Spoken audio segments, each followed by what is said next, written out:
मुकाशफा बाब 7। इसके बाद मैंने ज़मीन के चारों कोनों पर 4 फरिश्ते खड़े देखे। वो ज़मीन की चारों हवाओं को थामे हुए थे ताकि ज़मीन या समुंदर या किसी दरख्त पर हवा ना चले।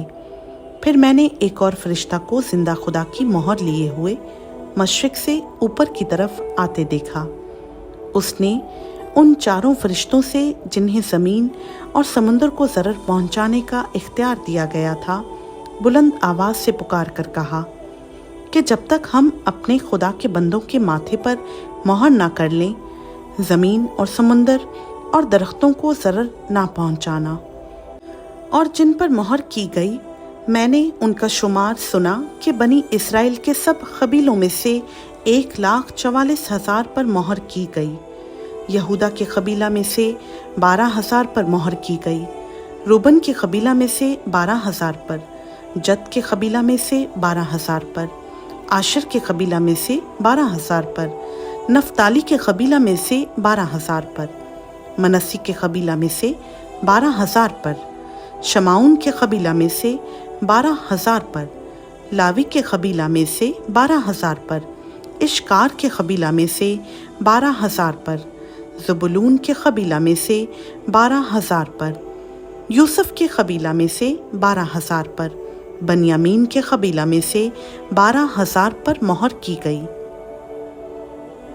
इन बातों के बाद जो मैंने निगाह की तो क्या देखता हूँ कि हर एक कौम और कबीला और उम्मत और अहले ज़ुबान की एक ऐसी बड़ी भीड़ जिसे कोई शुमार नहीं कर सकता, सफ़ेद जामे पहने और खजूर की डालियाँ अपने हाथों में लिए हुए तख्त और बर्रा के आगे खड़ी है और बड़ी आवाज़ से चिल्ला चिल्ला कर कहती है कि निजात हमारे खुदा की तरफ से है जो तख्त पर बैठा है और बर्रा की तरफ से।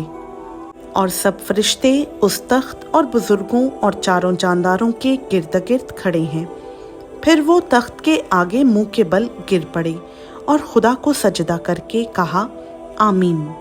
हम्द और तमजीद और हिकमत और शुक्र और इज़्ज़त और खुदरत और ताकत अब्दुल्लाबाद हमारे खुदा की हो, आमीन। और बुजुर्गों में से एक ने मुझसे कहा कि ये सफ़ेद जामे पहने हुए कौन हैं और कहाँ से आए हैं? मैंने उससे कहा कि ऐ मेरे खुदावंद, तू ही जानता है। उसने मुझसे कहा, ये वही हैं जो उस बड़ी मुसीबत में से निकल कर आए हैं। इन्होंने अपने जामे बर्रा के खून से धोकर सफ़ेद किए हैं। इसी सबब से ये खुदा के तख्त के सामने हैं और उसके मक़दस में रात दिन उसकी इबादत करते हैं। और जो तख्त पर बैठा है वो अपना खैमा उनके ऊपर तानेगा। इसके बाद ना कभी उनको भूख लगेगी ना प्यास, और ना कभी उनको धूप सताएगी ना गर्मी, क्योंकि जो बर्रा के तख्त के बीच में है वो उनकी गल्लाबानी करेगा और उन्हें आबे हयात के चश्मों के पास ले जाएगा और खुदा उनकी आँखों के सब आंसू पोंछ देगा। खुदा उनका पाक कलाम का पढ़ा, सुना, समझा और कबूल किया जाना हम सबों के लिए बाइस बरकत हो, आमीन।